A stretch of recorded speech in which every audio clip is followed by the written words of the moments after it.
Welcome to the Mobile Home Park Mastery Podcast, where you will learn how to identify, evaluate, negotiate, perform due diligence on, finance, turn around, and operate mobile home parks. And now, here is your host, the fifth largest mobile home park owner in the United States, Frank Rolfe. You've probably seen the popular film Groundhog Day with Bill Murray. In the movie, no matter what he does each day, the alarm clock goes off and he wakes up and repeats the same day over and over again. And in many ways, that's similar to the mobile home park industry. This is Frank Rolfe, the Mobile Home Park Mastery Podcast.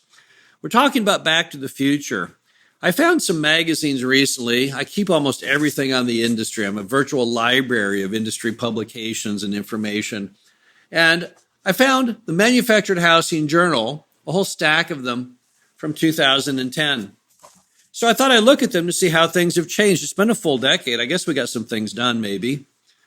So what do I see in them? Well, I see the same old sales content. Here's an article called Lessons from Life or Lessons for Sales Success. You know that article will have a whole lot of great content. It talks about that mobile home park managers need intuitiveness, positive attitude, sincerity, practice, preparation. They need to worry about a first impression. Don't give up. Be resilient. Ask and ye shall receive. Be patient. They're talking the same stuff today, right? I can pick any publication out in our industry today and I'll get the same information. So I guess those articles have been regurgitated now for 10 straight years. In fact, I looked at some of my older issues all the way back to 2005. Same article in those too. So I guess on the topics of skills in the mobile home park arena, we really haven't changed much over the years, really. And then I saw another article in here. This one was called MH Industry Converges on Washington to Advance Industry Three-Point Plan.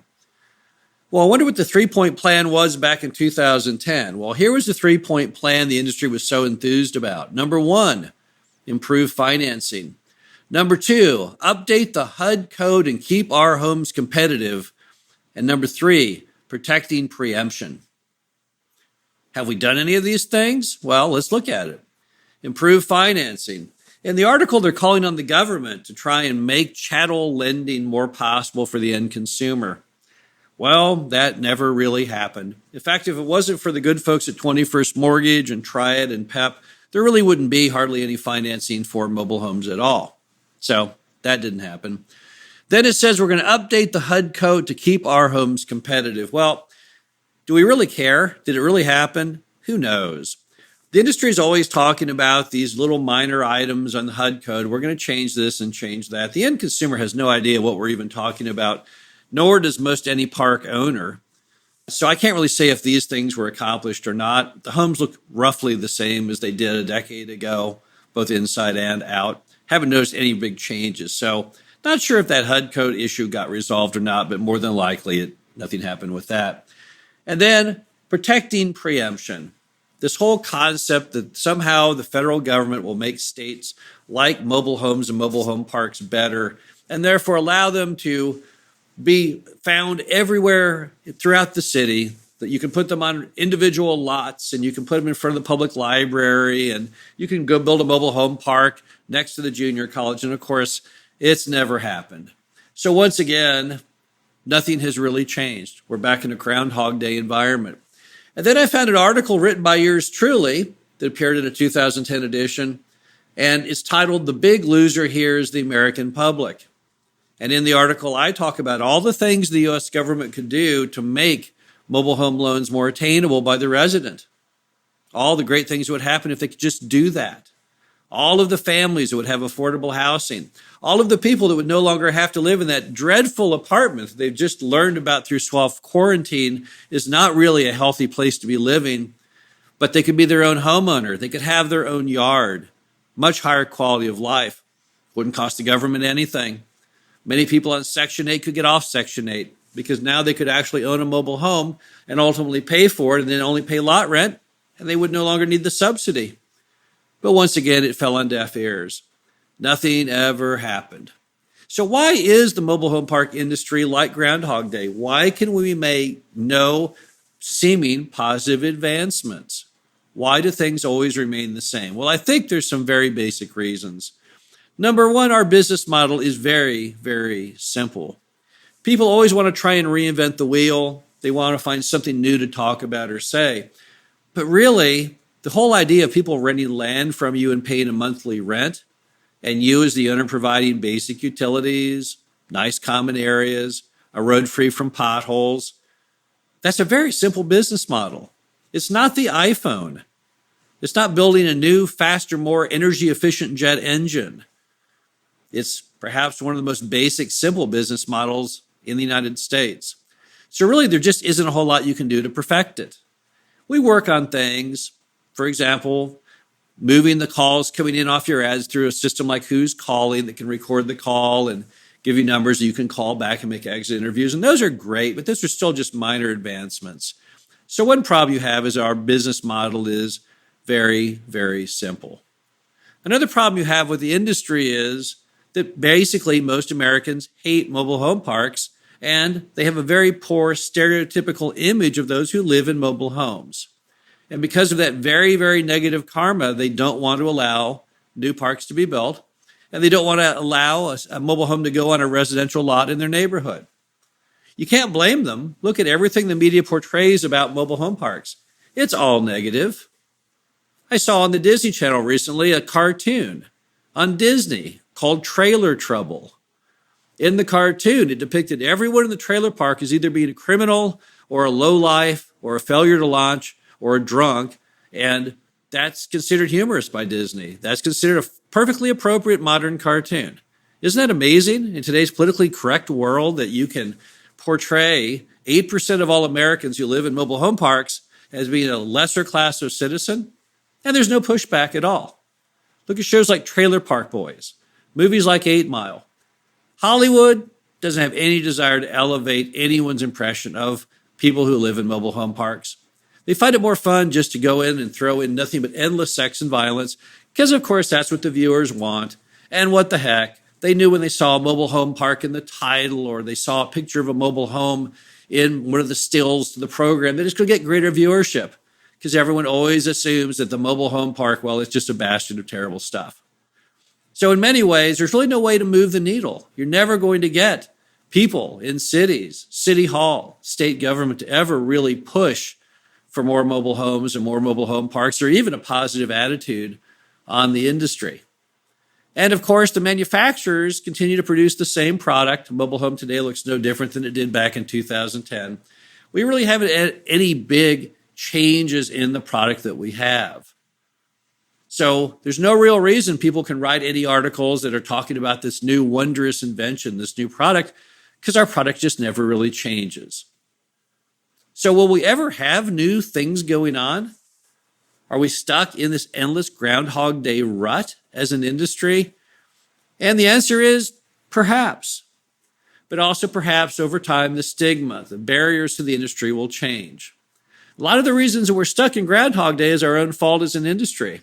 We've never been able to put together any form of positive public relations out there. We've never done anything to turn the tide of sentiment from the public against mobile homes and mobile home parks and mobile home park residents.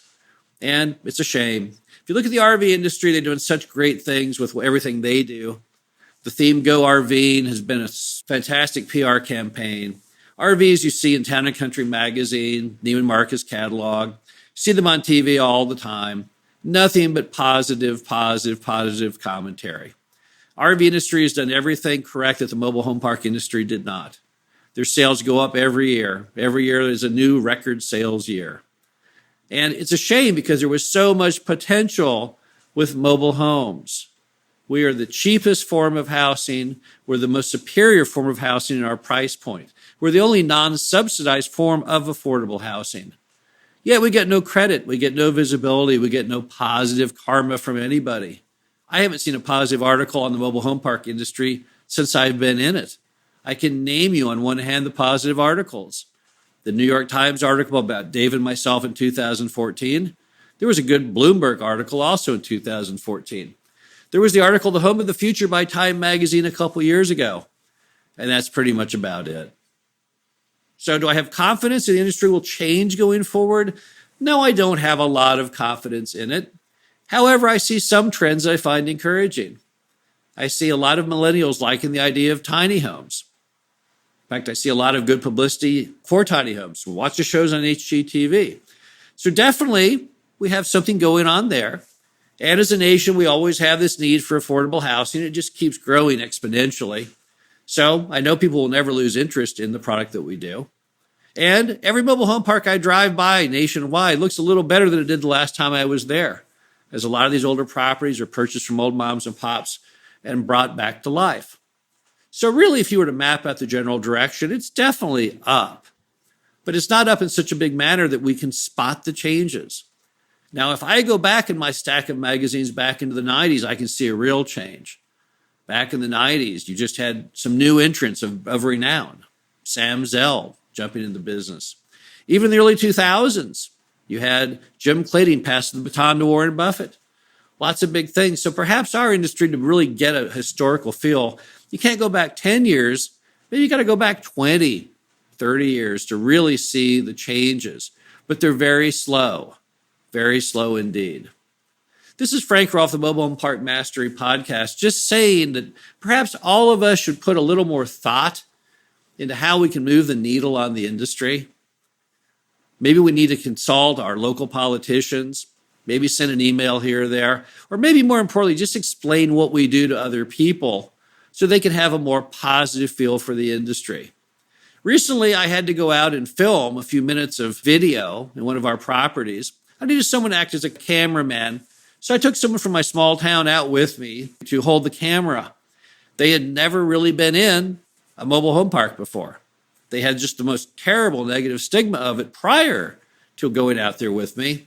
And then as we returned, they said, wow, that was very interesting. That was way nicer than I expected. Those mobile homes were actually pretty decent. The mobile home park itself wasn't too bad.